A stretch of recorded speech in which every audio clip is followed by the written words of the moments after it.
My bee hotels have a slightly unusual visitor this year, or quite a few visitors I should say.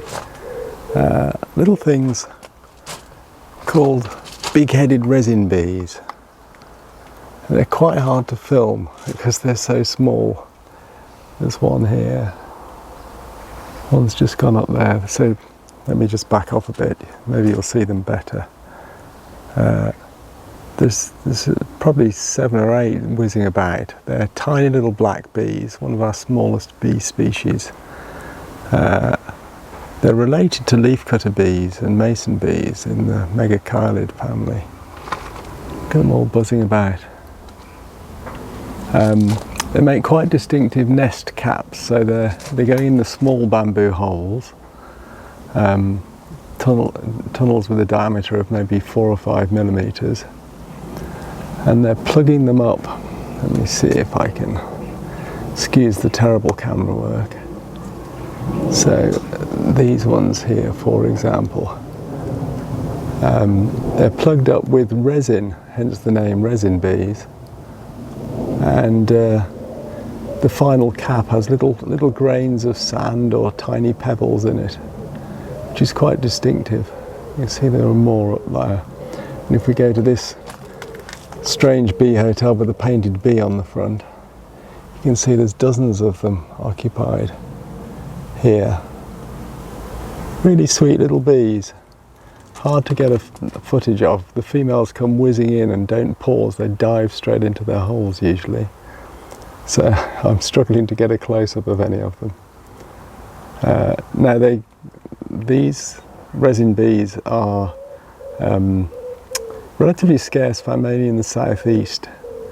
They're said to be to favour yellow Asteraceae, daisy family plants for their pollen collection. They carry the pollen on their tummies, which hopefully you'll be able to see if we go and look at where they're getting their pollen. So if I just pan around, sorry again for my terrible camera work, but just over there about 10 metres away, there is some ragwort first that we're going to pass there, but most of the resin bees are on this yellow daisy back here. This is a thing called Telechia, which is quite a magnificent plant. Let's go around here.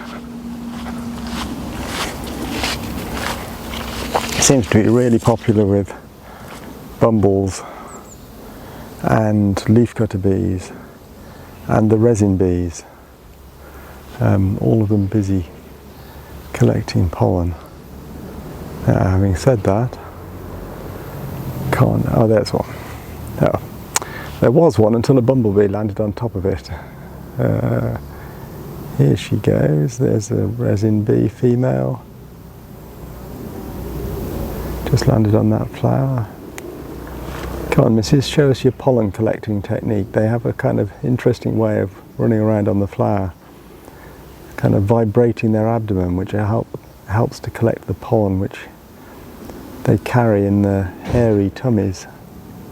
Which is not performing. Let's see if there's another one that's doing the thing.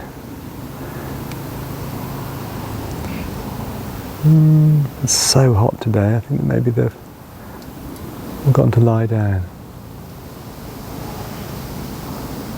Ah, there's one.